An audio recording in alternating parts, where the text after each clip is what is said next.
कामचोर देवरानी। एक बार की बात है, सुषमा अपने पूरे परिवार के साथ खुशी खुशी मोहन नगर में रहती थी। उसकी 2 बहुएं थी, पल्लवी और शिवानी।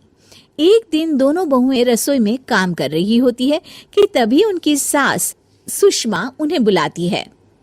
अरे बहू, जरा इधर तो आना। शिवानी, जरा जाकर देखना सासू माँ क्या कह रही हैं। दीदी आप ही देख लो ना जाकर, आपको भी तो सुनाई दे रहा है। अरे मैं आटा गूंद रही हूँ, तुम चली जाओ। हाँ तो मैं भी तो सब्जी काट रही हूँ ना दीदी। अरे बहू जल्दी आओ।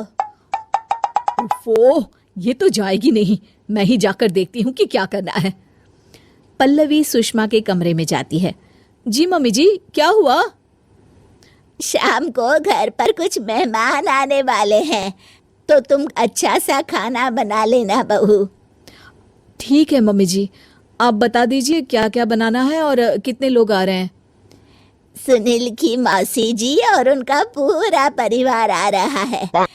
कुल मिलाकर 3 लोग और हमें मिलाकर हुए 9 लोग। तो अभी से ही तैयारी करना शुरू कर दो। और हाँ, घर की सफाई भी कर देना। हाँ अच्छे से। जी मम्मी जी, सब काम हो जाएगा, आप चिंता मत कीजिए। पल्लवी शिवानी को घर में मेहमान आने वाले हैं इसके बारे में बताती है। क्या 9 लोगों का खाना बनाना होगा, घर की सफाई करनी है?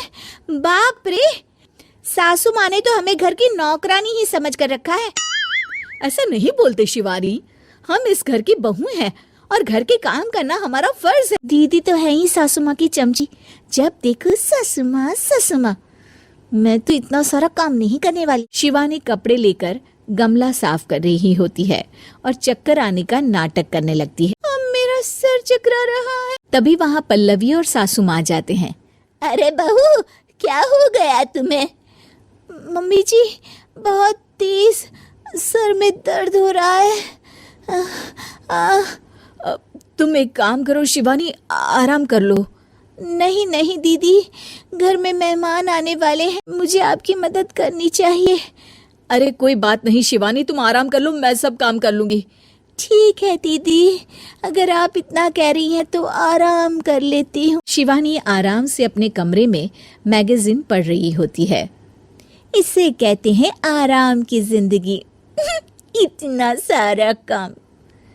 चलो सारा काम खत्म हो गया, शिवानी को देख आती हूँ। शिवानी अपने कमरे में ईयरफोन में गाने सुनते सुनते सो जाती है और उसके साइड में मैगजीन भी रखी होती है। पल्लवी वहां आ जाती है और वो सब देखती है। ओहो, तो मतलब सब काम चोरी का बहाना था। अभी बताती हूँ इसको। घर का सारा काम मुझे करना पड़ा और ये महारानी यहाँ मैगजीन पढ़ रही है, गाने सुन रही है। पल्लवी रसोई से एक प्लेट और चम्मच लेकर आती है और शिवानी को थाली बजाकर उठाने लगती है। शिवानी अचानक से उठती है। उठ गई महारानी, गाने भी सुन लिए, मैगजीन भी पढ़ ली। तुम तो बहुत बड़ी झूठी निकली शिवानी। तुमने सर दर्द का बहाना बनाया ताकि काम करने से बच सको। हाँ बनाया बहाना, तो क्या करती, इतने सारे काम करती। मुझे कोई शौक नहीं है चापलूसी का। क्या चापलूसी? तुम्हें लगता है कि मैं सारे काम चापलूसी के लिए कर रही हूँ? और नहीं तो क्या। तभी वहाँ सासू माँ आ जाती हैं। अरे बहू, वो लोग बस आने ही वाले हैं, तुम तैयारियां कर लो। जी सासू माँ, तुझे तो मैं बाद में देखती हूँ। सब खाना खाने बैठते हैं और खाना शुरू करते हैं। तभी सुनील की मौसी बोलती है। वाह भाई वाह, खाना तो बहुत ही अच्छा बना है सुषमा जी, एक एक चीज में क्या स्वाद है। ये सुनकर शिवानी मुंह बना लेती है। उसे अपनी जेठानी की इतनी तारीफ रास नहीं आती।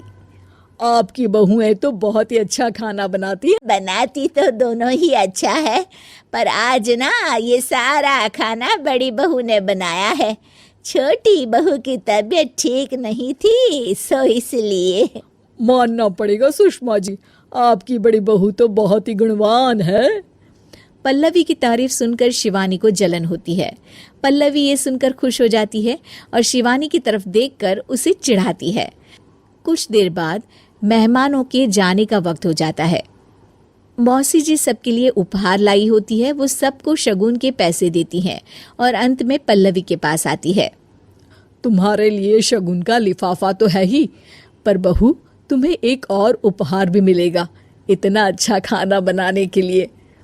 मौसी अपने सोने के कंगन निकालकर पल्लवी को पहना देती है। ये लो, ये मेरे मनपसंद कंगन है, अब से ये तुम्हारे हुए। धन्यवाद मौसी जी।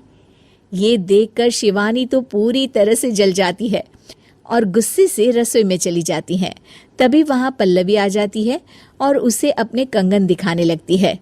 देवरानी जी, अब आपका सर दर्द ठीक तो है ना? मुझे लगता है कि अब सर दर्द शुरू हो गया होगा आपका।